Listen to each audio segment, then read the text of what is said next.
नारियल क्या है? नारियल विश्वामित्र जी की सृष्टि की शुरुआत थी। बाद में भगवान ने रोका, इसलिए नारियल को ध्यान से देखा होगा तो नारियल में ना जैसे बच्चा पेट में होता है, बच्चा पेट में तो काहे में होता? पानी के भीतर, इसलिए नारियल के भीतर पानी होता है। और नारियल में भी दो आंखें देखी होंगी आपने। मतलब जैसे स्त्री के गर्भ में बच्चा गया, 2 महीने का है, और 2 महीने के बाद यदि बच्चा बाहर आ जाए किसी कारणवश महिला के गर्भ से, तो क्या वो बच्चा काम का होगा? लेकिन आकार तो पूरा दिखेगा, है बच्चा छोटा सा।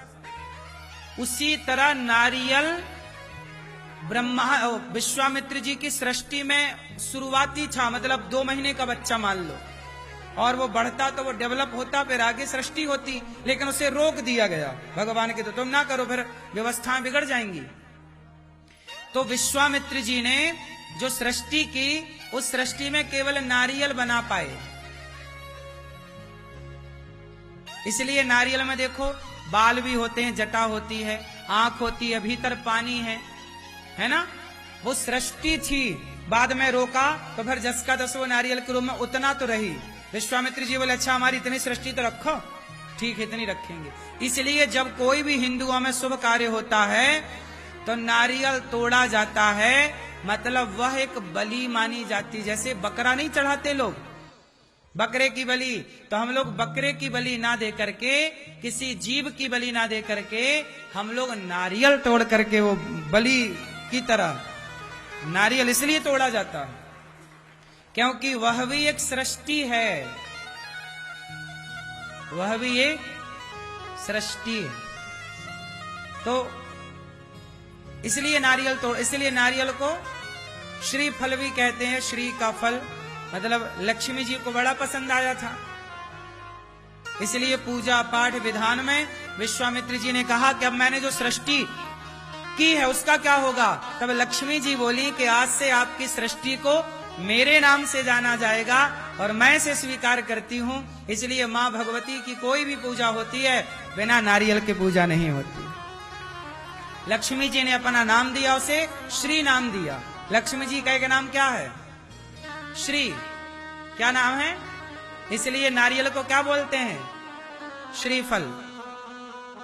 लक्ष्मी जी ने उसे गोद ले लिया, उस बच्चे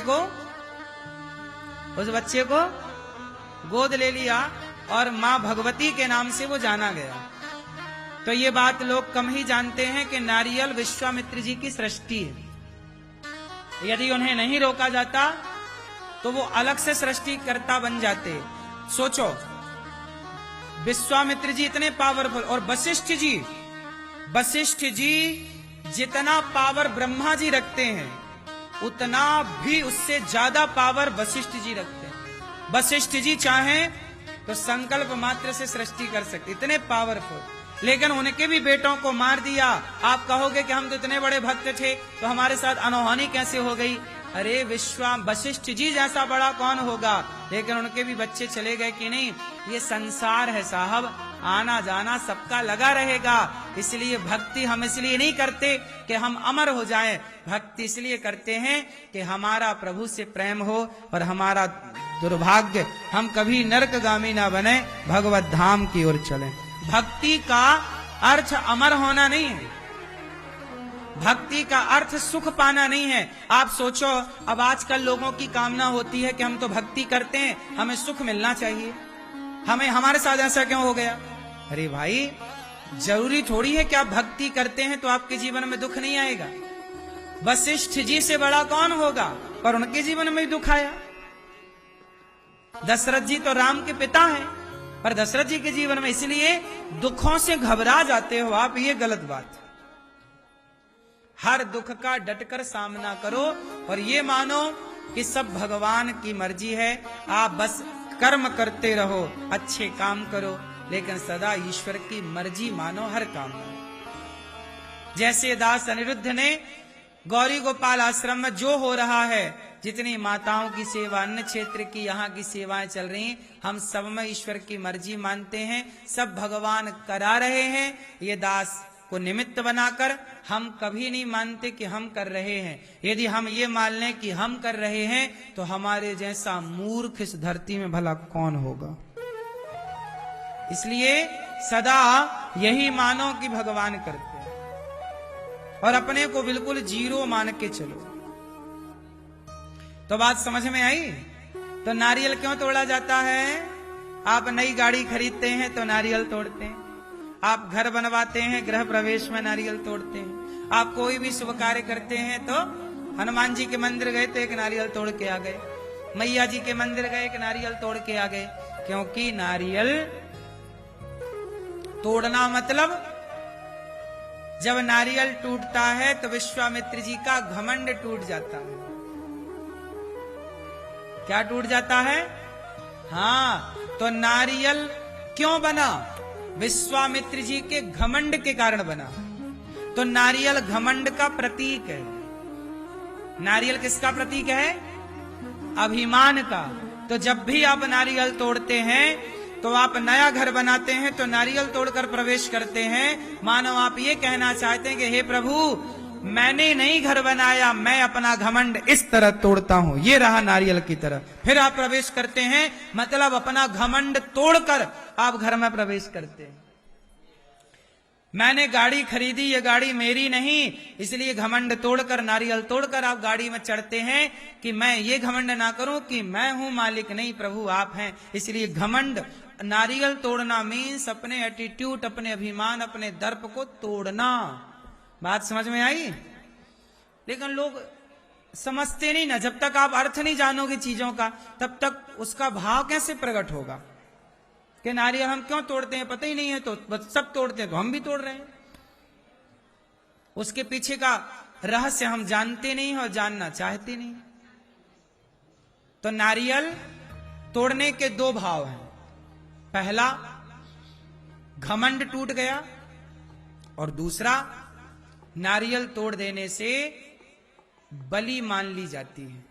जैसे किसी को, जो लोग कहते हैं ना हमारी तो प्राचीन परंपरा है कि हम बलि चढ़ाएं, तो बलि चढ़ाओ पर बकरे की नहीं, नारियल की बलि चढ़ाओ। नारियल तोड़ दो, वो बलि मानी जाएगी। वो क्या मानी जाएगी?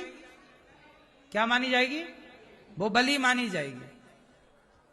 क्यों किसी जीव की हत्या करना? भैंसे को लोग मारते थे पहले, भैंसा काटते थे, बकरा काटते, आज भी हमारे देश में कई जगह बकरे कटते हैं। तो हम लोग नारियल तोड़ते हैं। बलि हमारे यहां पूजा में बलि है, पर बलि का मतलब बकरे की बलि नहीं। हमारे यहां बलि दो चीजों की बलि होती, पता आपको? एक तो होती है बलि नारियल की, दूसरी बलि होती है कद्दू की। कद्दू समझते हैं? कुम्हड़ा, कद्दू। और क्या बोलते हैं कद्दू को?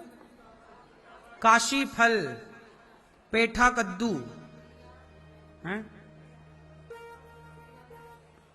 हरियाण सीताफल अलग होगा मेरी मां।